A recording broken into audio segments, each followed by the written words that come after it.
Times के digital platform पर और मैं हूं आपके साथ प्रेरणा सिंह।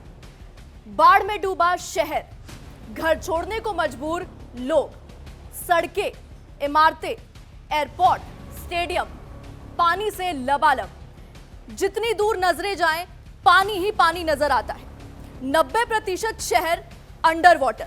हम बात कर रहे हैं ब्राजील की, जहां पिछले 80 सालों में सबसे भीषण आपदा आई है।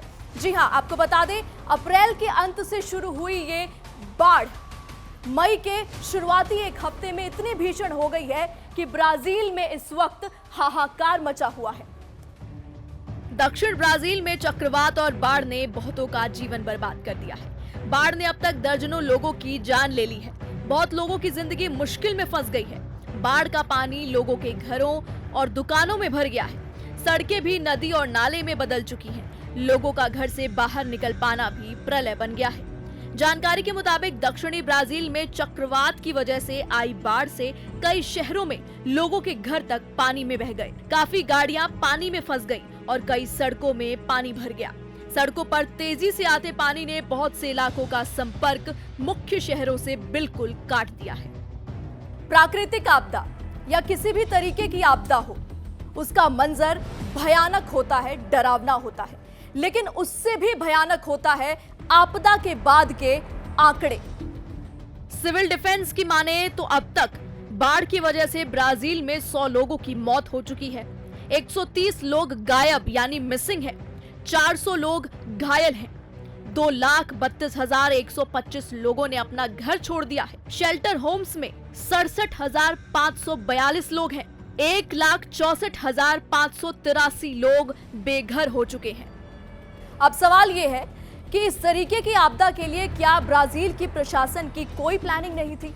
सवाल यह भी है कि क्या ब्राजील के किसी भी मौसम विभाग के वैज्ञानिक या एक्सपर्ट ने इस तरीके की सिचुएशन की चेतावनी नहीं दी थी?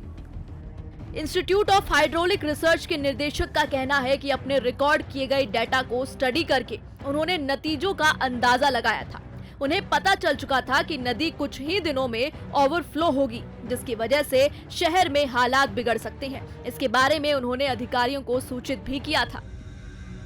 वहीं एक दूसरे एक्सपर्ट दुत्रा, जो कि इकोलॉजी के प्रोफेसर हैं, उनका मानना है कि इस तरीके की प्राकृतिक आपदा अल नीनो और ला नीनो की वजह से होती है। आपको बता दें, अल नीनो हवाओं की दिशा बदलने, कमजोर पड़ने और समुद्र के सतही जल के ताप में बढ़ोतरी में विशेष भूमिका निभाते हैं। इसके अलावा उन्होंने ये भी कहा कि जून 2022 में ही उन्होंने पब्लिक अथॉरिटीज को वार्निंग दी थी कि दक्षिणी क्षेत्र के इलाके किसी भी तरीके की प्राकृतिक आपदा के लिए तैयार नहीं है। उनका कहना था कि रिस्क एरियाज और फ्लड एरियाज के लिए कोई भी प्लानिंग नहीं की गई है। न केवल ब्राजील बल्कि ऐसे कई और देश और शहर हैं जो पहले भी बीते कुछ दिनों पहले ऐसी आपदा की मार झेल चुके हैं। चलिए जानते हैं कौन से हैं वो देश और शहर।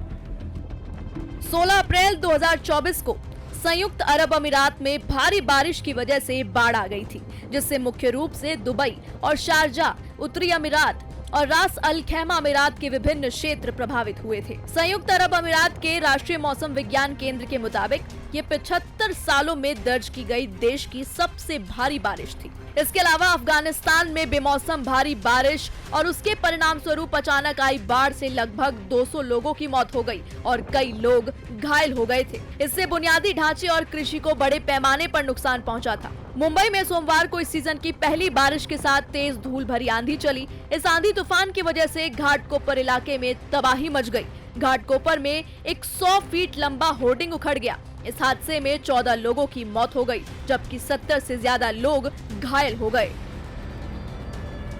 बहरहाल ब्राजील में हालात कुछ ऐसे हैं कि अब तक कितना नुकसान हो चुका है और उस नुकसान की भरपाई कितनी होगी, इसका अंदाजा लगाना भी मुश्किल है।